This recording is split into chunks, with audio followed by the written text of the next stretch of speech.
Hello, welcome to the Word Cafe podcast. This podcast has been designed with curated content that centers on the power of words. Can we really do anything without speaking? Can we really do anything without the agency of words? Yes, that is what this podcast is all about. And I am your host, Grace Ngozi Onyeobuolise, your neighborhood word trader. I believe in the power of words, for it is the unit of creation. I trade in words to profit my world.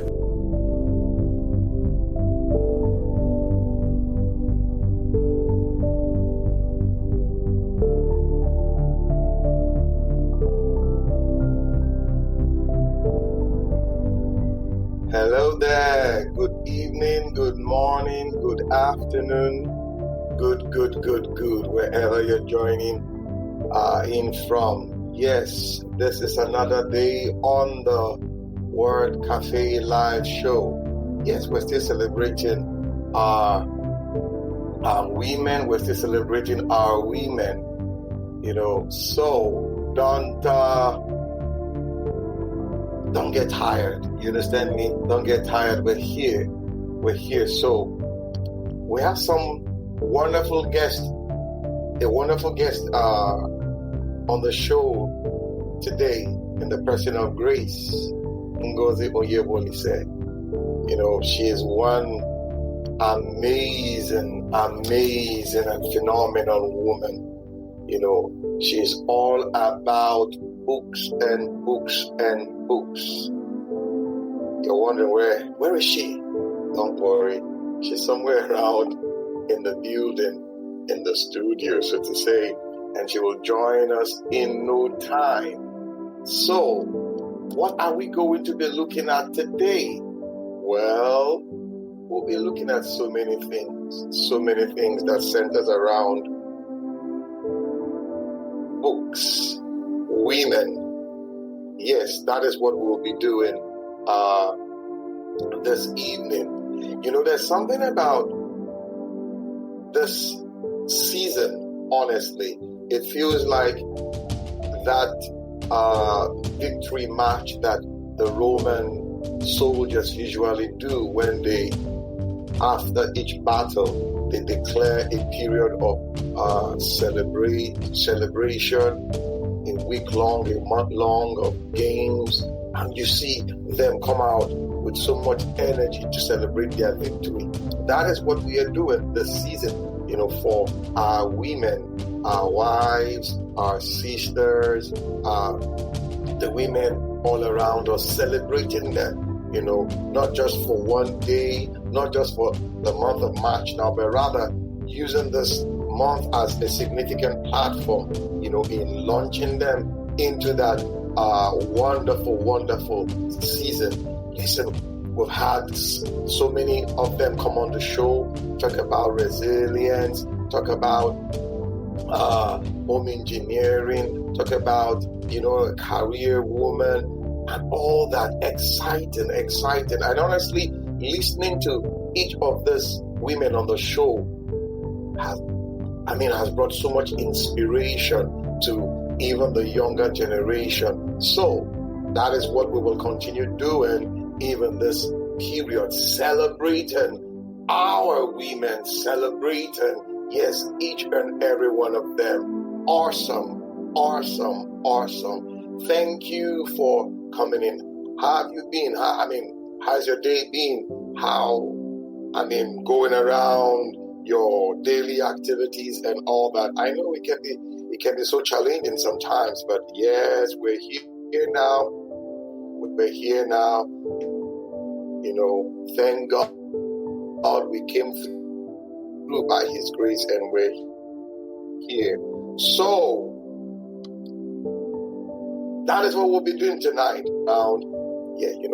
Treat her like a lady, they say. Yes. So she'll be with us in no time. Yes. So how do we begin this conversation this evening? How has it been with you, for you, through the season, discussing about women, celebrating the women? How has it been for you? I guess wonderful. Yes, there's been a lot of challenges out there, both for the male and the female folks. But the truth is, we've been coming through by His grace. We've been coming through by His grace. Awesome. That is why we are here, to share with you, to talk with you, and even, yes, to reach out to you so that you will know, yes, you know that somebody's out there who cares, who has a listening ear, So that is why we are here. Good to be here with you. When I thought of doing this season for the women to celebrate them, I played around with it, for a bit, like, okay, how do I go about it? What are we going to say? How many episodes are we going to have? And somehow it just came to me like, take it one day at a time. You have women in politics, you have women in the corporate environment, you have women in the medical environment, you have, all over. So you can just go around, reaching, touching each and every one of these sectors, bringing them on board to discuss and share their experiences also on the show with others. And honestly, it has been wow, phenomenal, yes, because we have come to see so many things for ourselves, as in them sharing with us their experiences, them sharing with us their challenges, them sharing with us things they've been through, how they overcame, and all that. Awesome. Yes. So we'll continue the discussion this evening with Grace, yes, where she's going to share some things with us about her own perspective to the woman phenomenal discussion from the perspective of books. Let me tell you something about Grace. She's graceful, yes, and she loves books. You can call her a bookie, more or less. She loves books. Each time I listen to her talk about books, review books, take on books, I just have this, awesome feeling, like admiration for her, the way she goes around the topics and, everything. I just like, wow, I ask myself, how did she come to like books so much? She finds this peace within the pages of books, So each time I get across to her, to like ask her one or two things about books, her responses always fascinates me. Stay with us. We'll be right back. Hello, nerds. Come listen to the History Nerds United podcast, and let's make history fun again. We interview today's best authors, whether they are established Pulitzer Prize winners or someone debuting their first book. Let us show you that history is not a boring class you took in high school, but a place where the best stories come from. And we don't just cover history. We also love to chat about true crime, biographies, memoirs, and so much more. So head on over to History Nerds United and let us introduce you to your new favorite book and learn the story behind the story. History Nerds United.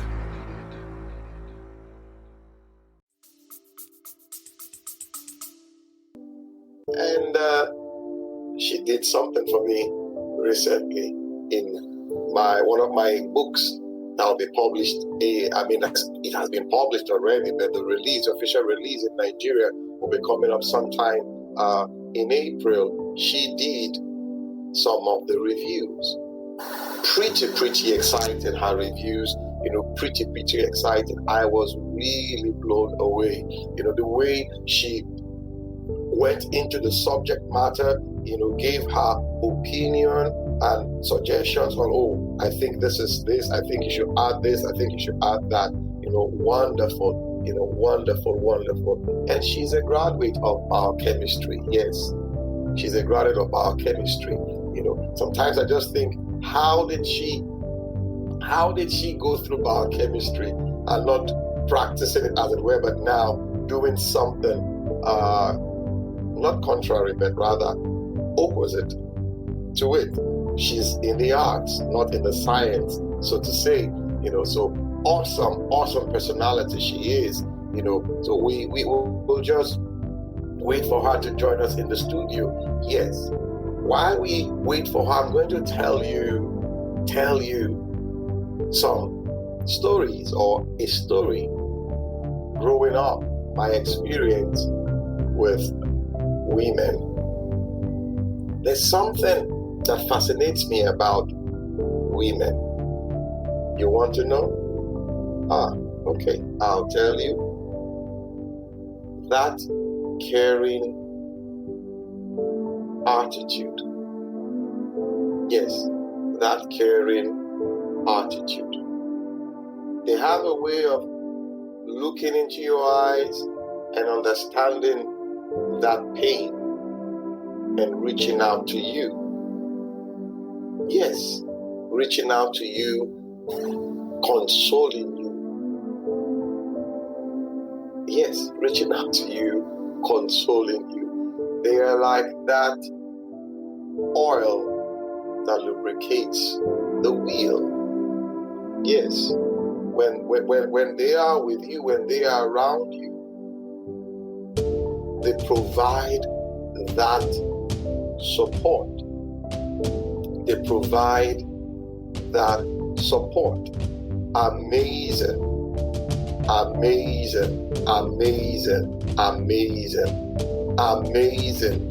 So that is it. Give me a minute. I have to bring her into the studio. She is somewhere around. I have to bring her into the studio now. Just give me a minute. It's a live show, so things like this come up. Things like this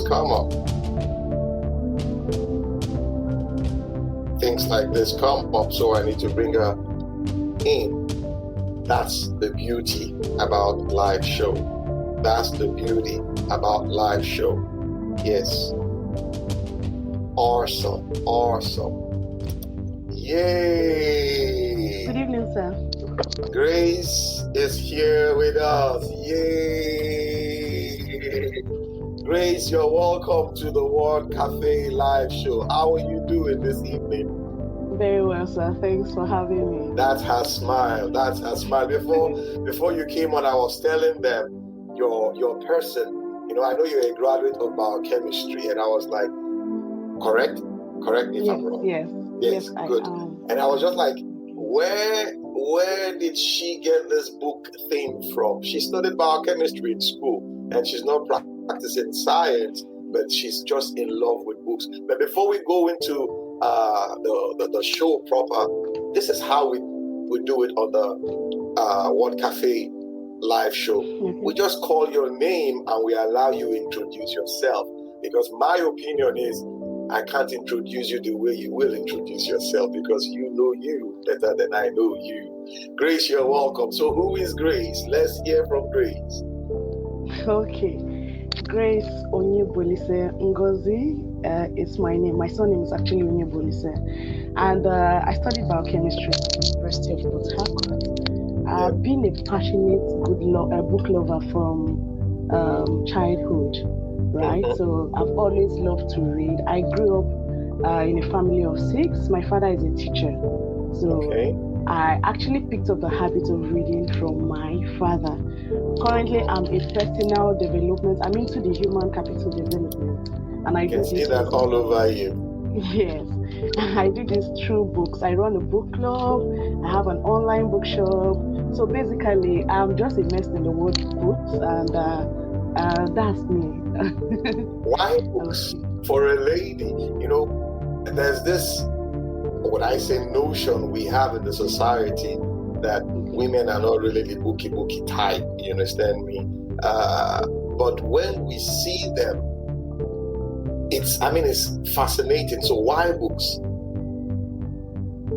Okay. I do think stereotyping is something I'm quite used to. Books. Why books? I can't particularly say I woke up one day and I just felt it's books, right? It's just a gradual process. From childhood, I'd always loved to read. I actually started reading through using my father's library. I know I had academic books, right? I had my school notes and all that. But because I saw my father always reading, and he never he actually was a biology teacher, he's retired. And each time he was actually reading for a particular thing, maybe he had a subject he needs to discuss with his students, or he had a topic to discuss in church, he would always bring other reference materials to actually broaden his knowledge. So I discovered he wasn't really reading a particular thing, he was always reading here and there. So I just felt, why not dive into his library? And I started picking up books from his library and started reading. Then eventually I got into University of Port Harcourt. And then I saw they had this, in my fellowship, my first fellowship, I saw they had this section where you have books displayed, people come to buy books, and that was it, just to help the fellowship members broaden their minds spiritually, because a lot of the books that were sold had spiritual backgrounds to them. So it was more of spiritual books being sold. Because I already loved books, I just had to go into that department. I started working with the lady who was in charge then. I worked with Amaka before she handed over to, I think that's Ruth, yes. Then I worked more with Sister Ruth. And over time... Is that Ruth in chain? Now Ruth is very Ruth? Yes. So over time, when the Eleco called me and they were like, what part of the fellowship do you see yourself serving in? Naturally, I don't know whether God called me or anything. You know, we want to spiritualize the Holy Spirit with me and all that. But I don't think, it was just natural for me because it's something I won't struggle in. So I just said literature secretary. So I was actually, after the ballots and everything, of course, they do a lot of electoral processes and all that. I emerged as the literature secretary, right? So I started handling that department. So while trying to help people grow in this knowledge aspect using books, I discovered, okay, why not just break free? Don't make it the limiting thing that it's just the number of books there that are there that you have to work with. So I started looking for where to buy books and all that. Stephen Urebu was the president there, so he supported me a lot. He gave me little capital to start up. So that was how I actually grew that department. We also had a library where people could come borrow books. And because I saw people tell me, this book changed my life, I read this book and I could stop a lot of demonic oppression in my life. I read this book and understood what it meant to speak in tongues. Christian background, and it was working. So for me, if I see what is working, why leave it? So when I left school, I eventually started working with other establishments, but I didn't stop selling books. I was selling books in the background. So when I worked with Philps Electronics as a salesperson, I was selling books.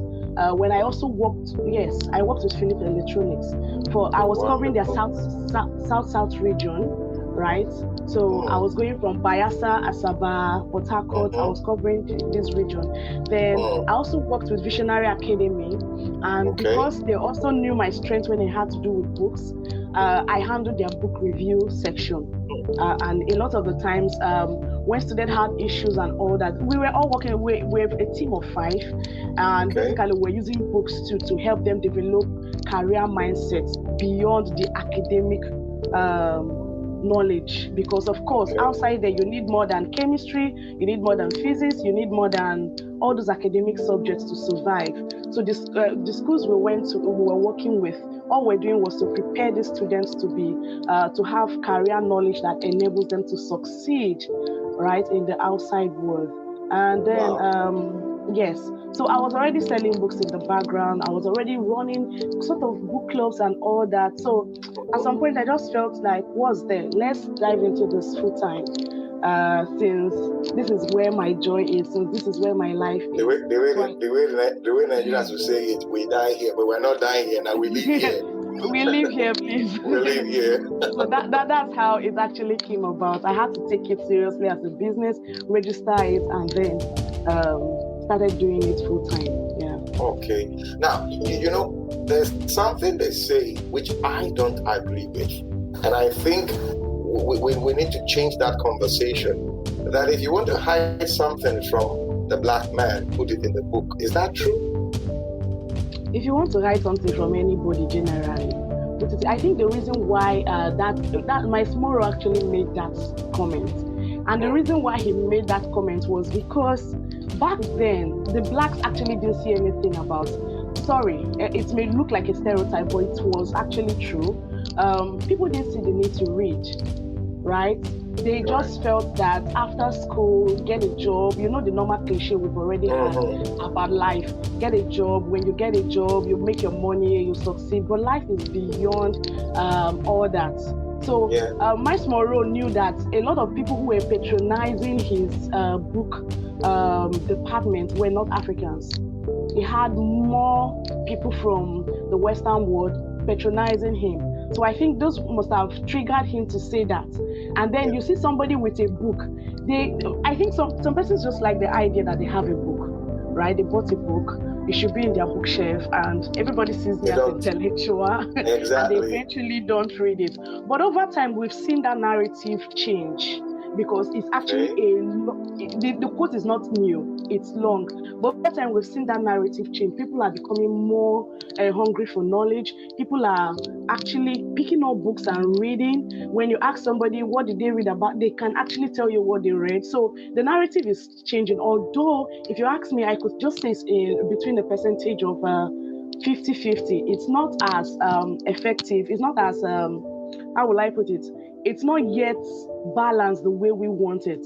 For those of us in the book world, yes, you see more people more inclined to music, right, and movies than with books. Okay. Yes, and now, that's because reading. Okay. Go on. Okay, that's because reading is actually hard work. With reading movies, is hard work. Yes, it is. Why do you say that? I must say, because the truth is, it needs your mind to be engaged in the activity. You need your mind to watch a movie too. Really, but the truth is, for some persons, it's easier for them to see movies. For some persons, it's easier for them to see documentaries, right? I would say it's hard for whoever doesn't have the culture.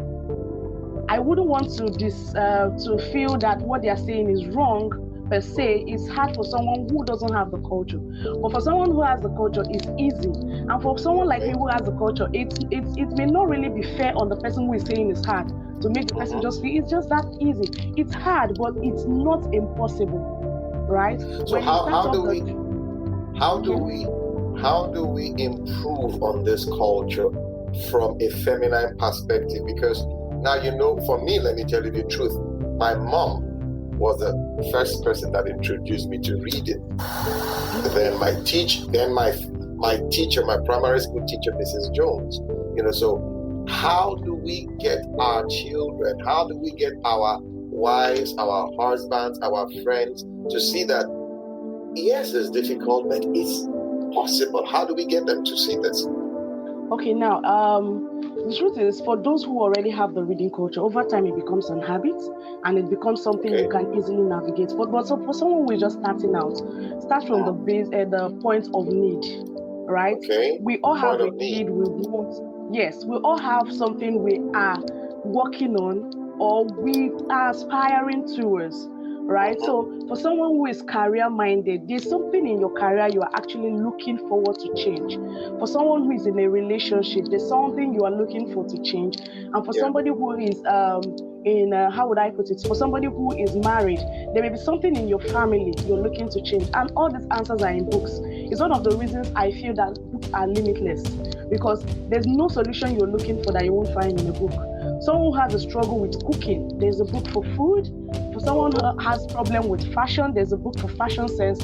For somebody who has problem with whatever problem you have. So for me, I feel first start from the point of need.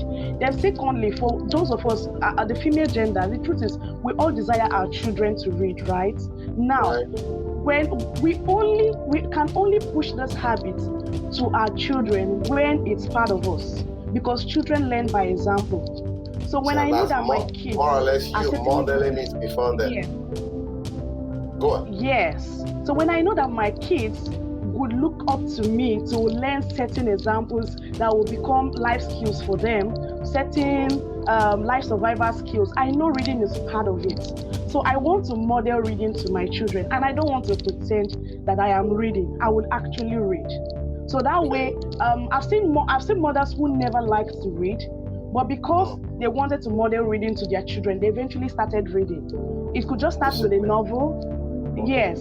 And the truth is, you reading to your child is one other way to develop the habit of reading.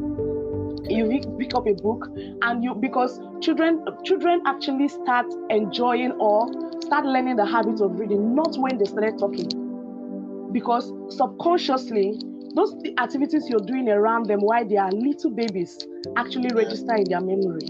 Right? So reading to your child when your child is even a very little baby, not yet speaking up, trying to form language and all that, enables them to understand, okay, this is something that is beautiful, enables them to embrace it as beautiful. You know, some mothers, I see it happen a lot, and I wonder why we do that. Some mothers want to punish a child, and they use book, go and read, as a source of punishment. When you're supposed to be teaching the child, it's not. Exactly. When you're supposed to be teaching the child, that book is something you're supposed to enjoy. Okay, so I want my child to read, and I'm watching Telemundo or Z-Word, right? And I'm forcing my child to read. What I'm trying to also sell to the child is that, see, this one that I am doing has more priority, but because you're a child, do this one. So as you are growing up, you can drop this and then focus on television. There's nothing wrong with television, but everything should have its appropriate time, right? Right. One of the book stories on reading that fascinates me a lot is the story of Ben Cassie.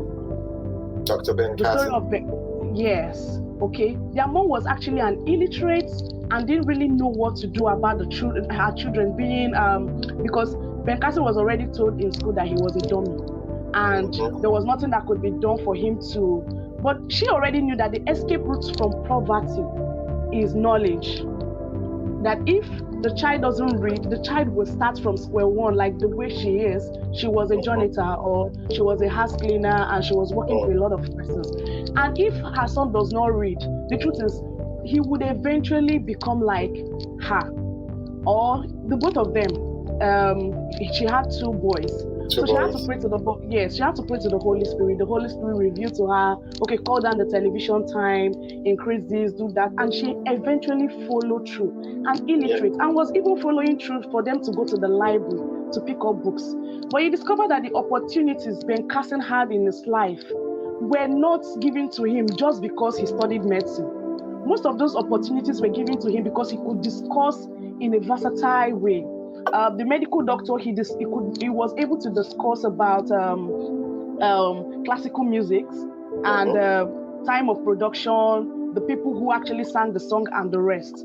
Then the favor he found with the geography teacher was because he picked up a book on geography and read in the library. That gave him an opportunity to have extra time to practice even in the laboratory. When he talked about obsidian or something, I think there was one. Yeah. the name of a stone, yes. So you see, the truth is, if mothers can understand that you have a role to play in the growing up of your child, in learning the right skills, and reading is one of them, I think we would take it more seriously. All right, looking at the age we're in now, that you have technology revolutionizing a lot of things. We now have what is called audiobooks. What do you have to say about audiobooks? Audiobooks and ebooks. Yeah, fine. I think when this whole evolution or innovation started, it's almost raised an alarm for me to think that good business will soon go extinct, right? But initially I was afraid, but over time, it's no longer part of my fears. Reason being that I discovered that they are complementary to each other, right? There are people who have busy schedules, and honestly, they can't meet up with sitting down always to read a book. They can't. So in the traffic, if you have an audiobook and you can play, and you're the one driving, because another thing is you're the one driving yourself. If your travel time, someone else is the one driving you, it's easier to read a normal book. But if you're the one driving yourself, right? You can't afford a driver yet, you need an audiobook. And really, in a world where we have a lot of information, you want to filter what you hear. Audiobooks are a very good bet. Yeah, because you already know what to expect. Unlike when you're listening to a radio conversation, you already know what to expect with the audiobook. You already know the thought line. So audiobooks are good. Ebooks are good. Ebooks can even be converted to audiobooks. But the beautiful thing about those materials in my line of business is that people, even after listening to the audiobook and reading the ebook, eventually come and say, "Oh, I need the hard copy because I still want it in my library. I want to be seeing it." The feel of reading it even. Yeah. So the audiobooks are very beautiful. The only limiting thing about audiobooks is that you may, because you don't pay, because with normal books you can pay, you have your total attention on the book. But with audiobook you can miss some information because you may just trying to pay attention to the things in your environment. You may just skip a line or something. But with normal book, skipping a line is not even possible. Because when you skip, you know, I didn't get this information right. I need to go back and get it right. You can't highlight. Normal books you highlight. Normal books you open. Normal books you can put a bookmark and come back to it and all that. Audiobooks have those limiting features. Then also for audiobooks, sometimes with audiobooks, because of battery electrical issue, you have to power banks and all that. But with normal books, it's just there. But I feel that all of them, they do complement each other.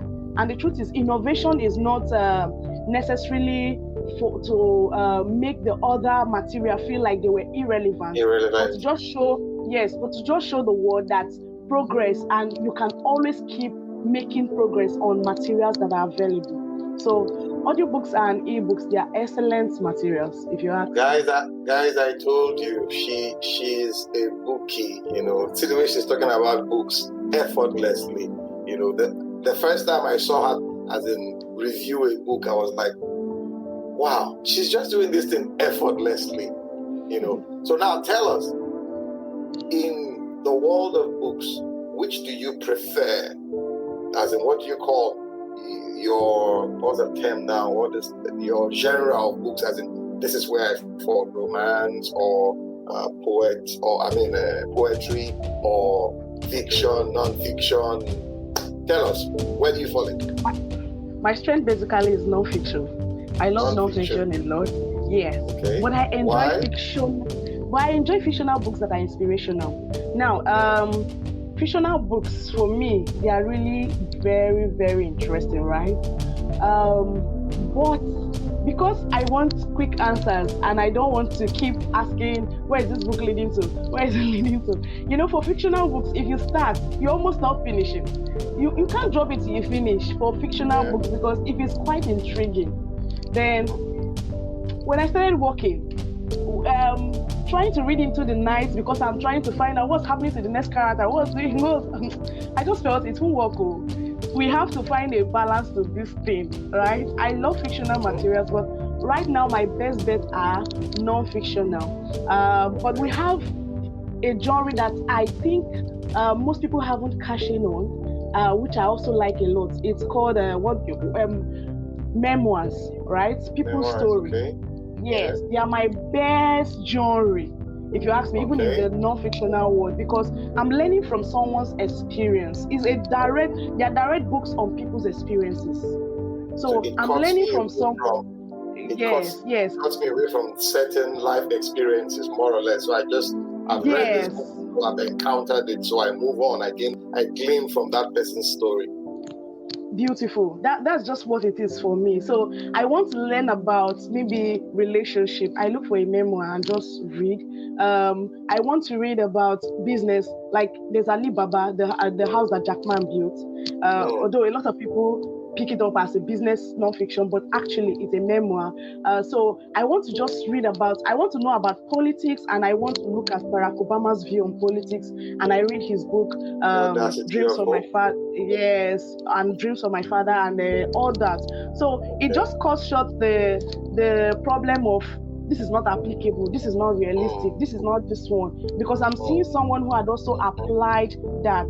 So for me, most of the non-fiction that I really love are not non-fictions that, because some people can do a lot of copy and paste. There are some books that I've picked and I've dropped. I want books from people's life experience, and they're teaching me based on principles that can work and are very applicable to me. All right. So what are you doing now to help this industry in terms of pushing forward the concept and idea of books, the importance of books in nation building, in our society and all that? What exactly are you doing now? Okay. When I started off selling books, part of my major challenge was I was a bit afraid that people may not patronize as much because we have fewer people who read. So part of what I do as a person and as a business, as someone who is doing the business full time, part of what I do is that I do a lot of book reviews, right? When I started out initially, it's just that now it's almost a thing. Everybody has seen the whole style and some persons are picking it. Back then in 2016, you find few persons going to the studio to snap pictures with books. But I would always go to the studio, snapping pictures with books, talking about the books. So some persons were like, can you imagine this young lady? People go to studio to snap themselves, and this lady goes with books and people's books so that she can come online and review and talk about the books. But what that did for me was that pictures are attention grabbing. So I grab their attention, then I talk about... Repeat that. Pictures are attention grabbing, right? Mm-hmm. So right. What I use that to gain their attention, then I talk about the book. Then whoever falls in the category that needs that book will eventually ask me to buy, that they want to purchase the book. I started off with book clubs. I was going to schools in Port Harcourt and running book clubs in schools around Port Harcourt. I had a Holy Rosary School. Then there's this school in the Army Barracks that I was working with, Rockville Academy. I even went to a church, Crystal Vine Center, Crystal Vine Community. So I've also gone to House on the Rock, the teenage section, to talk about the reading culture. So I keep talking about it. It's not about having a bookshop and you just display the books. You need to create awareness for the problems these books solve. And that's what I do. In my online book club, we also read books and review books. So I've also done the physical aspect of it, the physical book review aspect of it that we had to pause for a while after I had a ugly incident with the physical bookshop I had back then in 2017. So I've done quite a lot, and there's still much to do. That's the truth. There's still much work to do, because creating awareness for knowledge doesn't just end in the few things that I have done. There's a lot more to be done. At some point, I started doing a podcast on book reviews. I stopped, right? Why? So, well, I don't just know, but I think I would revisit that. I would revisit that. Sometimes after the overwhelming nature of the business interferes with the other aspect of talking about the reviews and all that. You come back home late and tired and all that. So I think because somebody, sorry for cutting you in there. Somebody who came on the show some days ago said something about setting up of structures, competence structures. Because I've seen you over the years grow in your book review and all that. Maybe that's my observation. I've not seen 2, 3, 4 people working with you. This is my suggestion to you anyway, that you're doing a fantastic job. But I think you need to build a team, a structure that we know the minute we see them, those are the disciples of grace. Look at them. You can see the way they are dissecting and reviewing, so that it will give you time to go pursue other endeavors within the world of, or the universe of books, like podcasting, for example. So this is my suggestion, because you're a powerhouse in the books behind you. They are all screaming, you're a powerhouse. That's the truth. So I think you should give it a thought. Yeah. Building a structure, people around you, 2, 3, 4, 5, 6 people, and you get them going. When do you normally have your book? What do you call it now? Virtual book reviews, your online book reviews. Okay, when do you normally have them? The one with the book club, last Friday of every month. Okay. Last year was on WhatsApp, but we moved it to Zoom this year. January, February, we did it on Zoom, so that we can have the privilege of seeing the faces of those who are participating, and also recording them.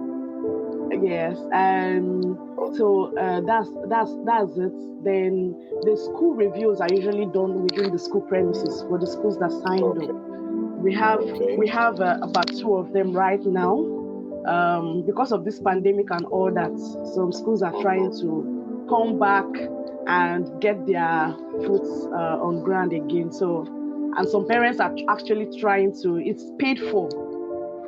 So some parents are actually not there financially, so they had to cut down on a few extracurricular activities to actually give these parents a fair land. But do you have book clubs for adults, not just preteens and adolescents now, but adults? Do you have such a program?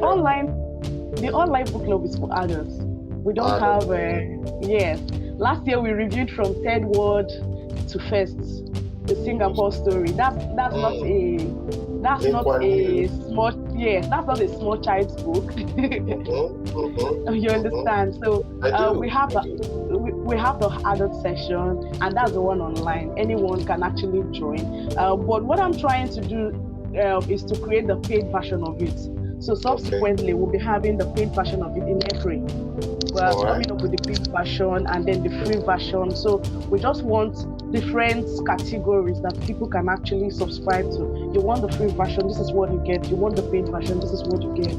Then you want the accountability version, this is what you get. Yes. It's what you get. Awesome. Yeah. Awesome. I think the approach you're taking now, you're breaking into what I say every facet of the society. It's been fragmented, like you will say it in a catalyst, like just going into all the sections and raising all those stops. And I'm so happy for you for that. Now, tell me, where do you hope to see yourself with this activity, books, say in the next 5 years, in the next 5 years, 6 years, 7 years? Consulting. Basically, because I believe that what I'm doing is beyond now, and subsequently, the truth is, people who will be needing my services will be serious professionals who are thinking of expanding both in their life, their business, and those who are also thinking of writing books that would reach out to the world at large. Because people also want to get the view of those who are reading, to find out how would people receive my books? How would people receive the knowledge? What do I do to ensure that this becomes an international standard, and this is something that doesn't become repulsive or just become something that is just for a generation, right? So that's where I see myself, because I've read a lot. I may have had those who have read more than I do, but I know that I've read a lot to gain that authority to say this and this about books, this and that not about books, right? And also, I look at publishing, although I've still not had a go ahead. I'm still trying to see how that works or how that plays out. But I'm also looking at publishing. We have a lot of publishing houses in Nigeria as we speak. Yes. But I'm looking at publishing and what we could do differently to ensure that it's different from what other publishers are offering. And that's where the consulting aspect comes in. So we hold authors by the hand and show them the ropes and all that, even down to marketing and all that. So when it has to do with the future of books, I look at consulting, because the truth is there's no end to books. No end, no single end to book. There's no knowledge. Like as down to how do I make my bed? There's a book on it. Right? So somebody out there is trying to solve someone's problem with books. And because there are some people who would not want to read a lot, but they want to consult those who have read to provide solution to their business, to their marriage. That's where I also see myself coming in. To be honest, I can't tell you that this is like there's a fine tune to a name or something that I have to it right now, but that is where I see myself. I don't see myself leaving books totally. Tomorrow, there may be a possibility that I may be in another establishment, but when it comes to human capital development, I don't see myself leaving it totally, right? Anything I'm going to do in the future must be around it. Human resource management, human capital development, and all that. So I'm just trusting that I'll give myself the required push to get there. Then I hope to author books too. Yes, that will help people. Because I'm writing. I haven't published yet, but I'm still writing. Because I critique books, I want to ensure that what I'm writing is something someone else can also consume. I can see it. Guys, we've been discussing with Grace Ngozi Onyeobuolise on the Phenomenal Woman series. We can go on and on and on and on, but as you can see, she's a bookie. That's what I call her. She loves books. She finds her peace, her essence within the pages of books. Grace, any last words for our audience today? Okay. Yes, thank you so much for having me and listening to me. It's always an honor to have people listen to you. It means that you have something good to say or there's something you're adding to their life. And then one other thing I want to tell us, I want to encourage us. Reading is not difficult, right? It may seem difficult because at first it's a struggle. Any struggle at first would always pose as a mountain. But when the mountain is removed eventually, you just discovered it was nothing in the first place. Exactly. And one way to read, I told one lady when she came to me, I was like, I need to learn how to read. I want to develop the culture of reading. I had to tell her one way to read is to just read. Pick up a book.